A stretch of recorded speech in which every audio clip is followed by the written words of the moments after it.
Salam sejahtera di dalam kasih Tuhan kita Yesus Kristus kepada sidang jemaat GBT Kasih Kristus. Hari ini Minggu 28 Juni 2020 kita berjumpa kembali di dalam ibadah online. Dalam pandemi virus corona yang dihadapi oleh dunia termasuk oleh kita, pasti kita punya banyak cerita.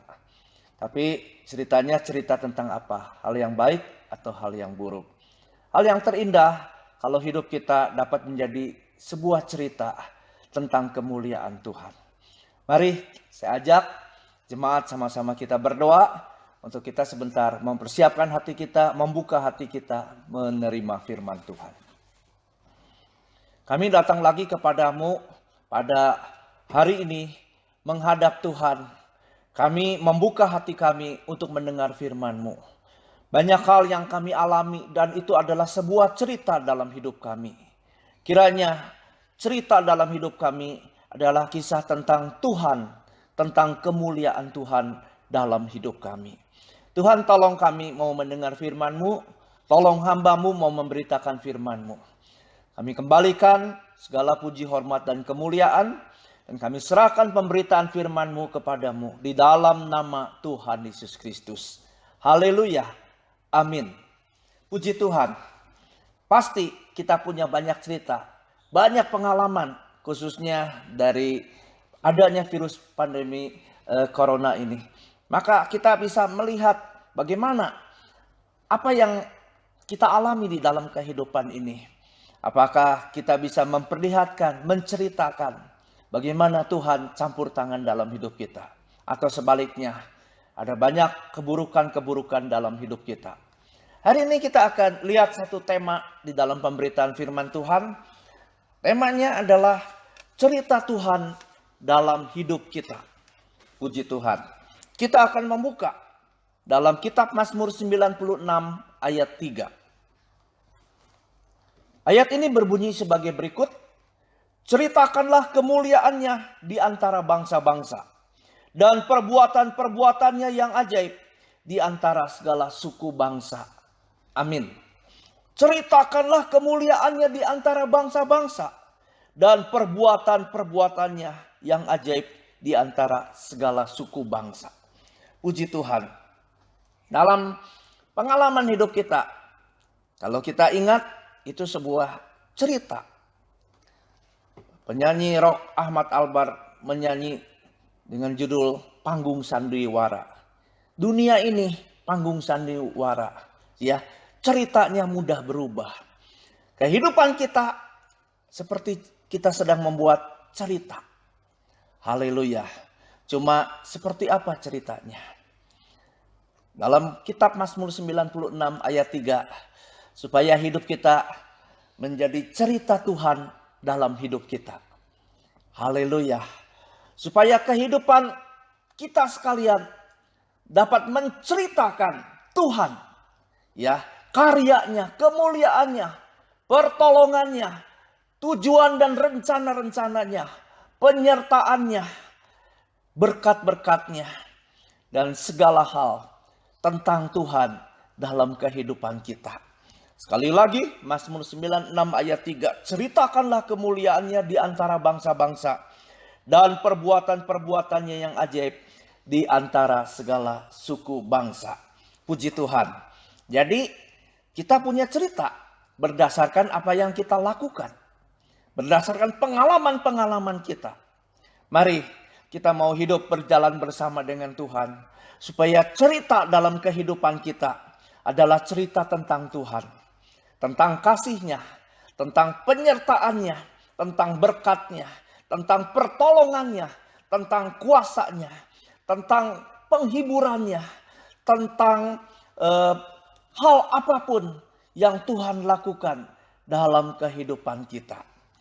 Jangan sampai cerita kehidupan kita adalah cerita tentang kejatuhan, kelemahan, keputusasaan, dan sebagainya. Mari kita punya cerita bagaimana Tuhan menolong kita, bagaimana Tuhan mengangkat kita. Puji namanya Tuhan. Ini penting sekali ada di dalam kehidupan kita untuk kita boleh mengerti apa yang Tuhan mau dalam kehidupan kita. Cuma menarik sekali dalam cerita bagaimana Tuhan berkarya dalam hidup kita. Ya, kebanyakan apa yang kita alami adalah seringkali hal-hal yang tidak sesuai dengan harapan kita. Dan tidak elok kalau cerita itu sampai di situ. Cerita tentang keluh kesah, cerita tentang penderitaan, cerita tentang musibah, cerita tentang kerugian, cerita tentang mengalami penyakit, perceraian, cerita-cerita yang buruk. Memang itulah hal yang buruk yang tidak sesuai dengan harapan kita. Tapi cerita itu jangan titik sampai di situ. Kita tidak melihat cerita tentang Tuhan di situ. Haleluya. Kita membaca dalam kitab Ayub pasal yang ketiga. Ayub pasal 3 ayat 25. Apa yang dirasakan dan dialami Ayub setelah dia mengalami pencobaan yang dahsyat. 10 anaknya mati dalam 1 hari. Dan seluruh harta kekayaannya dalam bentuk ternak dijarah oleh para perompak. Dalam kesempatan yang lain, dari batok kepala sampai telapak kaki dia kena barah. Ya, dan istrinya berkata, bukan menguatkan tetapi sungguh-sungguh kata-katanya melemahkan Ayub. Dikatakan Ayub kutuki Allah dan kemudian engkau mati. Ya, ini satu kondisi yang luar biasa yang dialami oleh Ayub. Tapi cerita Ayub tidak sampai di situ. Tapi inilah cerita-cerita yang seringkali terjadi diawali dengan hal-hal yang tidak kita harapkan. Ayub pasal 3 ayat 25. Karena yang kutakutkan itulah yang menimpa aku. Dan yang kucemaskan itulah yang mendatangi aku. Dalam kitab Ayub pasal 3 ayat 25. Inilah isi keluh kesah Ayub. Ya, setelah dia mengalami sebuah pencobaan yang dahsyat, dia kemudian muncul keluh kesah dalam dirinya. Saya kira ketika kita mengalami hal-hal yang seperti demikian, kita mengalami satu isi hati yang berat seperti Ayub mengalami keberatan dalam hidupnya. Karena yang kutakutkan itulah yang menimpa aku. Dan yang kucemaskan itulah yang mendatangi aku. Dan inilah seringkali cerita kita diawali dengan hal-hal yang demikian. Sesuatu yang tidak kita harapkan ternyata terjadi dalam hidup kita. Dan yang tidak kita harapkan itu adalah sesuatu yang buruk. Sesuatu yang tidak baik. Puji Tuhan. Ada banyak hal yang buruk dalam kehidupan kita terjadi. Ya, pernikahan yang tidak bahagia. 2 orang, pria dan wanita masuk dalam pernikahan. Tujuannya untuk bahagia. Tapi setelah masuk dalam pernikahan, ternyata mereka mengalami pernikahan yang tidak bahagia. Apalagi kesehatan yang tidak prima lagi. Ya, karena ada satu penyakit, kena diabetes, sehingga membatasi apa yang harus dia makan. Kemudian harus pasang ring di jantungnya, itu juga membatasi ruang geraknya. Kena stroke, ya, stroke ringan, tapi itu juga udah melemahkan daya pikirnya dan daya geraknya. Dia mulai membatasi pekerjaannya karena keterbatasan-keterbatasan yang ada. Apalagi yang tidak diharapkan. Ya, anak-anak yang diharapkan baik-baik saja, tapi kemudian salah bergaul. Mungkin kena narkoba, penyalahgunaan narkoba. Haleluya. Anak wanita atau anak laki-laki yang tidak dikehendaki terpaksa harus menikah dengan dengan umur usia yang sangat muda. Karena anak wanitanya telah hamil lebih dulu. Atau anak laki-lakinya masih muda tapi menghamili anak orang. Puji namanya Tuhan. Ada banyak harapan yang tidak diharapkan, ya. Harapan-harapan yang pupus, harapan-harapan yang terjadi hal-hal yang tidak baik di dalam kehidupan. Harapan-harapan yang baik menjadi pupus. Puji namanya Tuhan, ya. Kesulitan keuangan. Dan ini nyata pada hari-hari ini. Tidak mudah, ya. Tabungan mulai menyusut.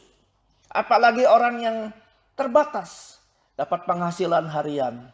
Nah, sekarang tidak bisa bekerja dan tidak bisa berdagang. Ruang gerak dibatasi. Kesulitan keuangan. Kesulitan untuk membayar cicilan. Kesulitan untuk membayar kewajiban-kewajiban. Kesulitan banyak hal. Puji namanya Tuhan, ya.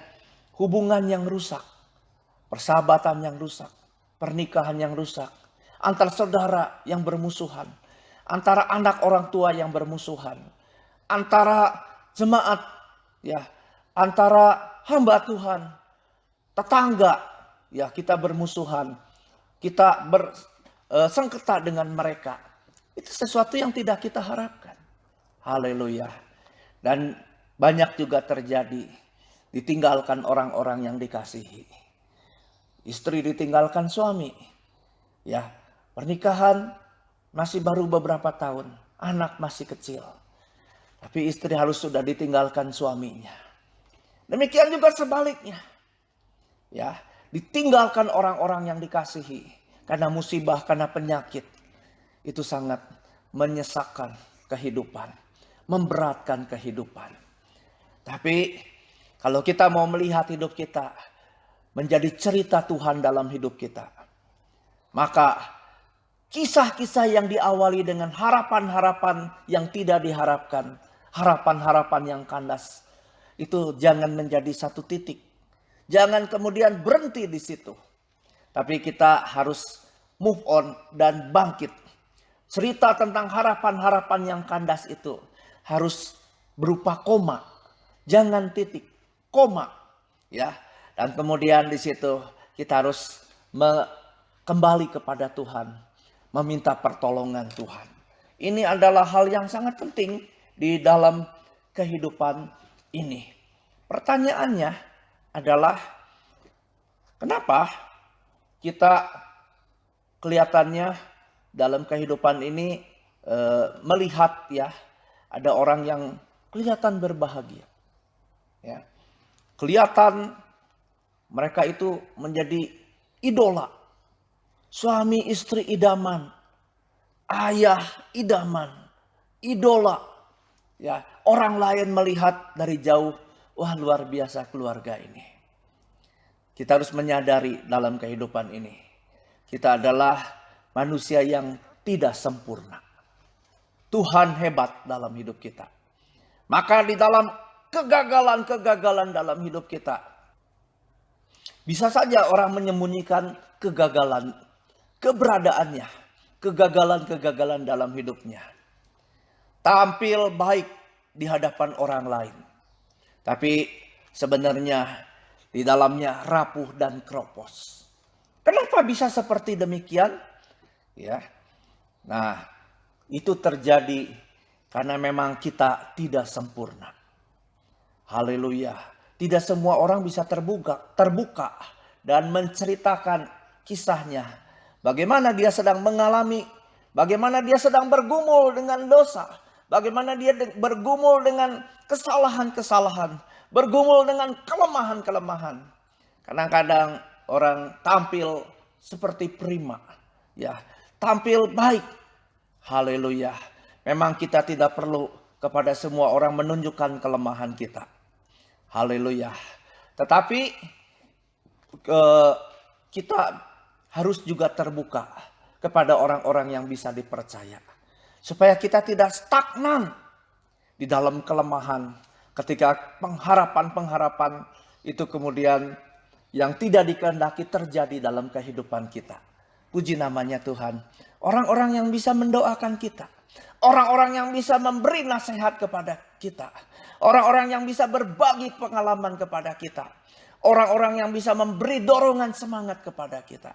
Nah, kita juga harus terbuka. Jangan kelihatan tampil prima, tampil sempurna. Menjadi keluarga ideal. Keluarga yang menjadi idola banyak orang. Kebanggaan banyak orang. Kelihatannya sempurna, tidak ada kesalahan. Haleluya. Kalau memang ternyata seperti demikian, puji Tuhan. Tapi pada kenyataannya kita adalah manusia yang tidak sempurna. Nah, kita perlu orang-orang yang dapat dipercaya, yang dapat mendoakan kita, yang dapat memberi dorongan semangat kepada kita, yang dapat memberi arahan jalan dan nasihat kepada kita. Kita perlu kawan dan orang-orang yang dapat menolong kita untuk hal ini. Ingat, tidak ada satupun di antara kita yang sempurna. Jadi kalau kita melihat ada keluarga suami istri yang kelihatan akur, yang kelihatan begitu romantis, yang kelihatan begitu indah, ya, puji Tuhan. Puji Tuhan kalau memang seperti itu. Haleluya. Tetapi kita harus mengerti, tidak ada manusia yang sempurna. Puji namanya Tuhan.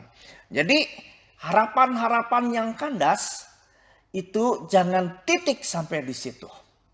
Haleluya. Jangan titik ya. Tapi kita harus bangkit karena itu baru koma. Ada Tuhan yang mampu menolong kita. Puji namanya Tuhan. Nah, kita terbatas, tapi Tuhan tidak terbatas. Paulus berbicara juga bahwa dirinya belum sempurna. Mari kita baca dalam Filipi 3 ayat yang ke-12. Surat Filipi pasal 3 ayat yang ke-12. Paulus berbicara bahwa dirinya juga belum sempurna. Puji namanya Tuhan ya. Tetapi dia tidak berhenti di situ. Dalam Filipi 3 ayat 12. Bukan seolah-olah aku telah memperoleh hal ini atau telah sempurna, melainkan aku mengejarnya. Kalau aku dapat juga menangkapnya, karena aku pun telah ditangkap oleh Kristus Yesus. Amin. Ya, dikatakan bukan seolah-olah aku telah memperoleh hal ini atau telah sempurna, ya, melainkan aku mengejarnya. Kalau aku dapat juga menangkapnya, karena aku pun telah ditangkap oleh Kristus Yesus. Paulus pun mengakui bahwa dirinya belum atau tidak sempurna, belum sempurna. Tapi dia tidak berhenti di situ. Ya, tidak berhenti di situ. Dia akan bergerak terus maju. Puji namanya Tuhan. Kita adalah manusia ya yang belum sempurna. Puji namanya Tuhan ya. Tetapi kita ada di dalam Kristus. Kita adalah manusia baru di dalam Kristus. Haleluya. Tetapi belum sempurna. Masih penuh dengan kekurangan. Tapi harus ingat juga, kita adalah manusia baru di dalam Kristus. Nah, nasihat Paulus dalam Kolose 3 ayat 10. Kita memang belum sempurna. Tapi lihat nasihatnya. Kita ada di dalam Kristus. Kita adalah manusia baru. Tapi yang bagaimana? Kolose 3 ayat 10. Dan telah mengenakan manusia baru yang terus-menerus diperbaharui untuk memperoleh pengetahuan yang benar menurut gambar haliknya. Ya, di tengah-tengah satu keadaan dalam cerita kehidupan kita, biasanya cerita itu yang banyak kita alami adalah harapan-harapan yang kandas. Kehidupan-kehidupan yang tidak kita harapkan, justru itu yang terjadi. Ayub berkata, yang kutakutkan, yang tidak ku kehendaki, justru itu yang menimpa aku. Tapi hidup tidak sampai di situ. Haleluya. Hidup tidak sampai di situ.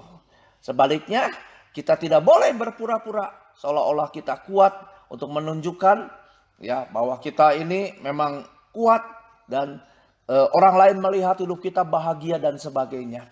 Tapi sebenarnya di dalamnya keropos. Ya, kita tidak boleh seperti demikian. Sebaliknya, kita juga tidak boleh menampik ya di dalam kehidupan kita. Kita perlu orang-orang yang mendukung kehidupan kita. Keterbukaan menjadi awal pemulihan. Puji namanya Tuhan ya. Ini penting sekali. Kita manusia baru ya di dalam Kristus. Tapi harus terus-menerus dibaharui. Ada kata terus-menerus diperbaharui. Haleluya. Dari hari ke hari, kehidupan kita, iman kita, karakteristik kita, sikap kita, pola pikir kita harus terus diperbaharui. Terus diperbaharui. Di dalam Kristus kita harus mengalami pembaharuan terus. Oleh firman-Nya, ya, oleh kuasa firman-Nya dibaharui terus. Ya, kita setiap hari harus mengalami pembaharuan. Puji namanya Tuhan. Jadi tantangan-tantangan dalam hidup ini, harapan-harapan yang kandas, itu tidak menjadi titik dan kita menyerah ya dalam kehidupan kita. Tapi itu koma ya di dalam kehidupan kita, koma. Maka ada hal yang sangat penting dalam kehidupan kita di dalam menghadapi pengharapan-pengharapan yang kandas, kehidupan-kehidupan yang tidak dikehendaki oleh kita. Ada hal yang sangat penting. Kalau kita mengalami seperti itu, ya, jangan menyerah. Tapi kita tidak bisa dengan kekuatan kita. Nah, kita harus menerima kekuatan dari Tuhan. Hanya Tuhan yang bisa memberi kekuatan kepada kita. Maka disinilah kita mulai cerita Tuhan dalam hidup kita. Ketika kita tidak menyerah dengan mengandalkan kekuatan Tuhan. Cerita Tuhan dalam kehidupan kita dimulai. Ya, puji Tuhan. Tapi kalau kita mengalami hambatan, harapan yang kandas, kemudian titik menyerah sampai di situ. Kita tidak memberi cerita Tuhan dalam hidup kita. Tapi kita memberi cerita kegagalan, ya, kelemahan, cerita-cerita yang buruk tentang hidup kita. Jadi ketika kita menghadapi satu kehidupan yang tidak kita kehendaki, satu kehidupan yang berat, dan kita tidak menyerah karena kita sekarang mengandalkan Tuhan. Jemaat yang dikasihi Tuhan, disitulah cerita Tuhan dalam hidup kita dimulai. Puji namanya Tuhan. Ini penting sekali untuk kita mengerti, jangan menyerah dan andalkan Tuhan. Maka di situ cerita Tuhan dalam hidup kita dimulai. Puji namanya Tuhan ya. Nah, sebelumnya kita lihat dari sisi yang lain. Jikalau kita menyerah, bagaimana? Kita baca Amsal 24 ayat yang ke-10. Kitab Amsal 24 ayat yang ke-10. Ayat ini berbunyi sebagai berikut. Jika engkau tawar hati pada masa kesesakan, kecillah kekuatanmu. Haleluya. Dalam terjemahan yang lain, ya, dalam terjemahan The Living Bible dikatakan, kalau engkau lemah, ya, pada saat mengalami kesesakan, engkau bukan kesaksian yang baik. Engkau bukan kesaksian yang baik. Kita tidak melihat cerita Tuhan dalam hidup kita. Kalau kita dalam keterpurukan, dalam kesesakan, harapan-harapan yang kandas, titik menyerah, berhenti di situ. Maka hidup kita tidak memperlihatkan cerita Tuhan. Haleluya. Tapi kita mau hidup kita menceritakan Tuhan. Itu yang Tuhan mau. Mazmur 96 tadi ayat 3. Ceritakanlah kemuliaannya di antara bangsa dan perbuatan-perbuatannya. Ceritakanlah. Jadi jangan menyerah. Andalkan Tuhan dalam hidup kita. Ya.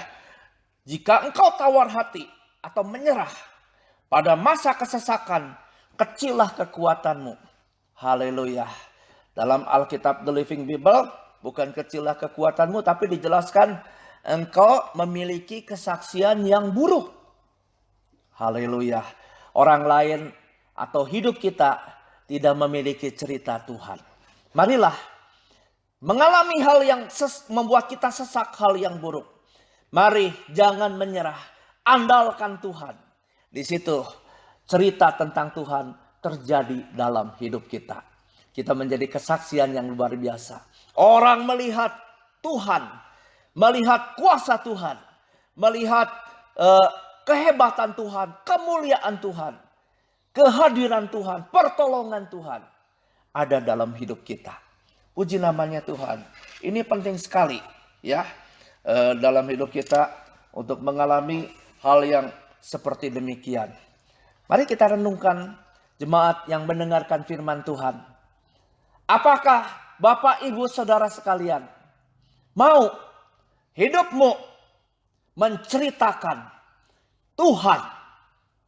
Tuhan yang besar, Tuhan yang ajaib, Tuhan yang penuh dengan kasih, Tuhan yang hadir, Tuhan yang memberi pertolongan, yang kuasanya tidak terbatas, yang kemudian rencana-rencananya ajaib dalam hidup kita. Maka jangan menyerah.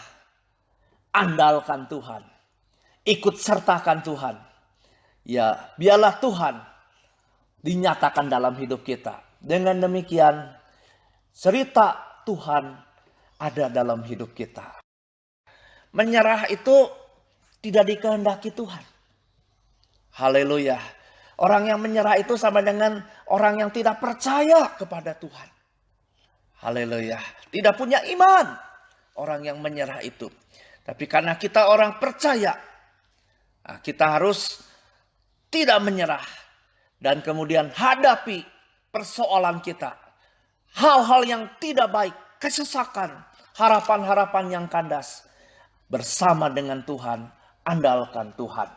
Puji Tuhan. Ada kata-kata yang baik tentang menyerah. Ya. Jika salah, bisa diperbaiki. Jika gagal, coba ulangi lagi. Tetapi jika menyerah, semuanya berakhir. Maka menyerah itu kisah hidup kita menjadi titik. Dan cerita Tuhan tidak ada dalam hidup kita. Haleluya. Mari kita menjadi orang Kristen yang memiliki cerita Tuhan dalam hidup kita. Haleluya. Selanjutnya, bagaimana supaya hidup menghasilkan cerita Tuhan? Supaya cerita Tuhan ada dalam hidup kita. Bagaimana? Mari kita baca beberapa ayat. Yohanes 8 ayat 26 dan 28. Yohanes pasal 8 ayat 26 dan ayat 28. Berbunyi sebagai berikut. Yohanes 8 ayat 26. Banyak yang harus kukatakan dan kuhakimi tentang kamu. Akan tetapi dia yang mengutus aku adalah benar. Dan apa yang kudengar daripadanya itu yang kukatakan kepada dunia. 28. Maka kata Yesus, apabila kamu telah meninggikan anak manusia, haruslah kamu tahu bahwa akulah dia. Dan bahwa aku tidak berbuat apa-apa dari diriku sendiri. Tetapi aku berbicara tentang hal-hal sebagaimana diajarkan Bapa kepadaku. Puji namanya Tuhan ya. Ini adalah hal yang penting ya. Yang harus kita perhatikan dalam kehidupan kita. Tuhan Yesus di dalam dunia, dia diutus oleh Bapa. Dan dia berkata, apa yang diajarkan Bapa, apa yang dikatakan Bapa, itu yang dikatakan kepadamu. Bukan dari aku. Ya, aku dengar dari Bapa, aku diajar oleh Bapa, itu yang kusampaikan. Haleluya. Dalam Yohanes 16, haleluya, ayat 13 sampai dengan 15. Tetapi apabila ia datang, yaitu roh kebenaran, ia akan memimpin kamu ke dalam seluruh kebenaran, sebab ia tidak akan berkata-kata dari dirinya sendiri, tetapi segala sesuatu yang didengarnya, itulah yang akan dikatakannya, dan ia akan memberitakan kepadamu hal-hal yang akan datang. Ia akan memuliakan aku, sebab ia akan memberitakan kepadamu apa yang diterimanya daripadaku. Segala sesuatu yang Bapa punya adalah aku punya.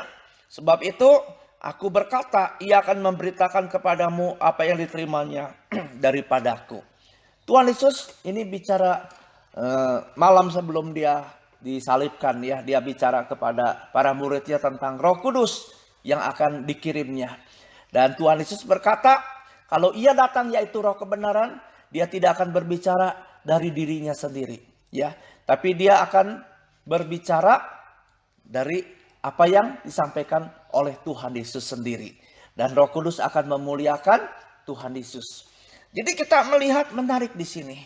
Dalam Roh Kudus ada cerita tentang Tuhan Yesus. Dalam diri Tuhan Yesus ada cerita tentang Bapa. Kita juga harus seperti demikian.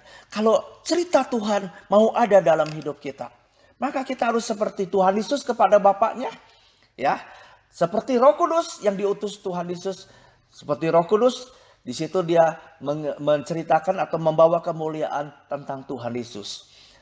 Tuhan Yesus, dalam hidup Tuhan Yesus ada kemuliaan Bapa, ada cerita tentang Bapa. Dalam diri Roh Kudus ada kemuliaan Tuhan Yesus, ada cerita tentang Tuhan Yesus. Maka kita juga harus seperti demikian ya di dalam kehidupan kita. Haleluya. Saya mengajak jemaat membaca Yesaya 43 ayat yang ke-7. Kitab Yesaya pasal 43 ayat yang ke-7. Nah, kita sebagai umat Tuhan, sebagai jemaat, bagaimana ya supaya kita punya cerita Tuhan dalam hidup kita. Yesaya 43 ayat 7, semua orang yang disebutkan dengan namaku, yang kuciptakan untuk kemuliaanku, yang kubentuk dan yang juga kujadikan. Semua orang yang disebutkan namaku, yang kuciptakan untuk kemuliaanku. Jemaat yang dikasihi Tuhan, dalam Tuhan Yesus ada cerita Bapa. Dalam Roh Kudus ada cerita tentang Tuhan Yesus. Dan Tuhan mau kita yang dibentuk, kita yang diciptakan, yang dilahirkan kembali, ditebus oleh Kristus. Kita juga memiliki cerita Tuhan. Tapi bagaimana? Tuhan Yesus berkata, apa yang kudengar dari Bapa, itu yang kusampaikan. Roh Kudus juga demikian. Apa yang kudengar dari Tuhan Yesus, itu yang kusampaikan. Haleluya. Kalau kita mau memiliki cerita Tuhan dalam hidup kita, maka saya simpulkan 3 hal dengan cepat saja. Yang pertama, kita perlu tahu siapa kita di dalam Kristus. Ya, Roh Kudus tahu. Tuhan Yesus tahu. Dia diutus Bapa. Roh Kudus tahu. Dia harus memuliakan Kristus dan menuruti apa yang Kristus mau. Haleluya. Saya dan saudara harus tahu siapa kita di dalam Kristus. Haleluya. Haleluya. Yang kedua, kita harus tahu apa yang Tuhan mau dalam kehidupan kita. Maka bukan kehendakku yang jadi, tetapi kehendakmu yang jadi. Kita harus mau melakukan kehendak Bapa. Ya, kita harus mau melakukan kehendak Tuhan. Tuhan berkata, percaya kepadaku. Dan Tuhan berkata, taati firman-Nya, yaitu dengan mempraktekkan kasih. Maka dengan demikian, apa yang menjadi hidup kita, itu adalah semua tentang apa yang Tuhan mau dalam hidup kita. Tuhan Yesus melakukan di bumi apa yang diajarkan Bapa, yang dikatakan Bapa. Roh Kudus juga di bumi apa yang dikatakan oleh Tuhan Yesus. Kita juga di bumi harus menurut apa yang Tuhan mau, dikatakan firman Tuhan. Dan yang terakhir, kita harus mau berjalan bersama dengan Tuhan. Tuhan Yesus menjelang malam, kemudian menjelang pagi, dia naik ke atas bukit selalu bersekutu dengan Bapaknya. Demikian juga dengan Roh Kudus. Bapak Ibu yang dikasihi Tuhan, kita harus sejalan dan kita harus berjalan bersama dengan Tuhan. Saudara dan saya punya disiplin rohani. Saudara harus suka membaca firman, mencintai firman.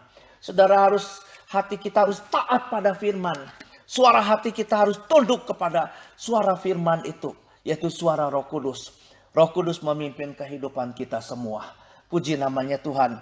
Dengan demikian, arah langkah kita adalah kita melakukan apa yang Tuhan katakan. Dengan demikian kita punya cerita. Siapa yang taat pada firman, mengikuti langkah Tuhan. Di situ ada kemenangan, ada kekuatan, ada penghiburan, ada kesaksian, ada mujizat, ada berkat-berkat Tuhan, ada pertolongan Tuhan, ada kekuatan, ada sukacita, ada buah roh. Haleluya. Sehingga akhirnya di tengah-tengah kesulitan, akhirnya kita bisa keluar, ya, menceritakan perbuatan-perbuatan Tuhan yang besar. Mari Bapak Ibu Saudara sekalian, kalau Bapak Ibu jemaat Tuhan yang sedang mengalami kesesakan dalam hidup ini, jangan berhenti di situ. Jangan menyerah dan mulai berharap kepada Tuhan. Dalam Yeremia 33 ayat 3, Tuhan berkata, berseru kepadaku, aku akan menjawab engkau. Maka dalam hidup kita akan ada banyak cerita tentang Tuhan. Dalam hal ini Tuhan dimuliakan. Puji namanya Tuhan. Firman Tuhan sampai di sini. Kiranya bukan hanya kita dengar, tapi kita bangkit, tidak menyerah. Kita mau berserah kepada Tuhan, berjalan bersama dengan Tuhan. Andalkan Tuhan. Kita akan lihat kemenangan, berkat, sukacita, kelepasan. Kita bisa move on dari keadaan. Bahkan kita bisa berjalan makin lama makin kuat menghadap Allah di Sion. Seperti juga burung Raja Wali yang naik tinggi, makin tinggi, terbang mengatasi segala badai. Akhirnya Tuhan Yesus dimuliakan dalam hidup kita. Amin. Marilah Kalau ada jemaat Tuhan yang sedang mengalami kesesakan, jangan menyerah, jangan berhenti di situ. Kita punya Tuhan yang besar. Mari kita mengandalkan Tuhan, berserah kepadanya, berjalan bersama dengan Tuhan. Maka cerita Tuhan akan ada dalam hidup kita. Mari kita sama-sama berdoa, serahkan hidup kita, bahwa kita punya Tuhan yang besar. Mari saya mengajak jemaat sama-sama berdoa. Apapun yang jemaat hadapi, entah itu masalah penyakit, masalah ekonomi, masalah keluarga, masalah rumah tangga, masalah dengan anak-anak, masalah yang berat, biarlah tidak menyerah. Bapa, kami serahkan jemaatmu ke dalam tangan Tuhan dengan segala keberadaannya. Tuhan yang menolong mereka, Tuhan yang akan membimbing mereka, Roh Kudus yang akan menyatakan kehadiran-Mu dalam hidup mereka. Supaya mereka juga Bapa akhirnya punya cerita tentang Tuhan dalam hidup mereka. Tuhan dipermuliakan. Dan hamba berdoa bagi yang sakit. Tuhan memulihkan dan menyembuhkan. Yang lemah Tuhan memberi kekuatan. Yang susah Tuhan memberi penghiburan. Demikian juga yang sedang mengalami Bapak berbagai kesulitan. Biarlah kami semua mencari pertolongan Tuhan. Hanya Tuhan Yesus yang bisa menolong kami. Berkat Tuhan turun atas kehidupan kami masing-masing. Puji namanya Tuhan. Sidang jemaat yang dikasihi Tuhan. Mari kita akan menadahkan tangan kita. Menerima berkat dari Tuhan. Biarlah setiap pribadi lepas pribadi, keluarga rumah tangga. Dalam seluruh aspek kehidupan kita semua. Berkat Tuhan, penyertaan Tuhan menyertai kita sekalian. Tuhan memberkati engkau dan melindungi engkau. Tuhan menyinari engkau dengan wajahnya dan memberi engkau kasih karunia. Tuhan menghadapkan wajahnya kepadamu dan memberi engkau damai sejahtera. Terimalah berkat yang besar dan berlimpah dari Allah Bapa. Cinta kasih yang berlimpah dari Tuhan kita Yesus Kristus. Damai dan sukacita dari pimpinan Roh Kudus menyertai Bapak, Ibu, Saudara sekalian. Segala puji, hormat, dan kemuliaan kami alaskan bagi kami, Allah kami. Tuhan memberkati seluruh jemaat. Tuhan memberkati kami semua. Tuhan memberkati bangsa Indonesia. Tuhan menolong dari segala persoalan yang ada. Terima kasih Tuhan Yesus dari pandemi virus corona ini. Segala puji, hormat, dan kemuliaan kami naikkan bagi Allah kami. Dalam nama Tuhan Yesus kami alaskan doa kami. Haleluya. Amin.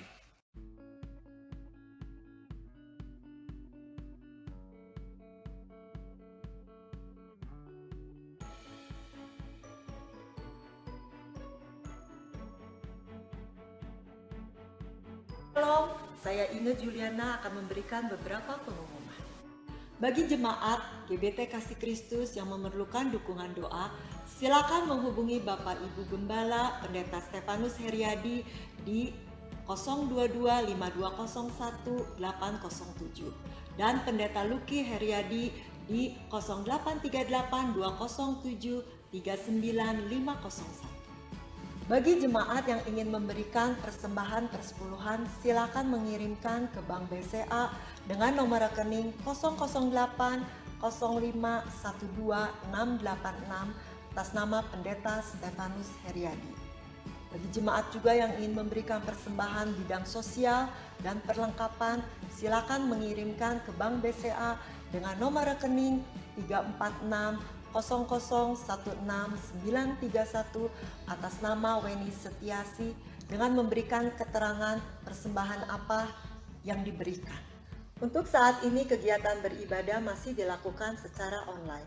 Mari kita doakan untuk persiapan kita memulai ibadah kembali di gereja. Mari kita doakan untuk pemulihan bangsa Indonesia dalam menghadapi pandemi virus COVID-19. Dan juga kita doakan untuk kota Bandung di mana kita tinggal. Kita juga doakan untuk gereja-gereja yang tersebar luas di seluruh negara Indonesia. Bagi setiap jemaat GBT Kasih Kristus, mari kita menjaga kesehatan kita dengan makan makanan bergizi, tidur yang cukup, rajin berolahraga, makan vitamin, Dan jika kita hendak bepergian, biarlah kita mengikuti protokol kesehatan yang sudah ditetapkan pemerintah. Kita memakai masker, sering mencuci tangan, atau menggunakan hand sanitizer. Dan kita menjaga jarak kita dengan orang lain. Demikianlah beberapa pengumuman yang telah saya sampaikan. Marilah kita melakukan kebenaran firman Tuhan yang kita dengar pada hari ini. Terima kasih atas perhatiannya. Tuhan Yesus memberkati.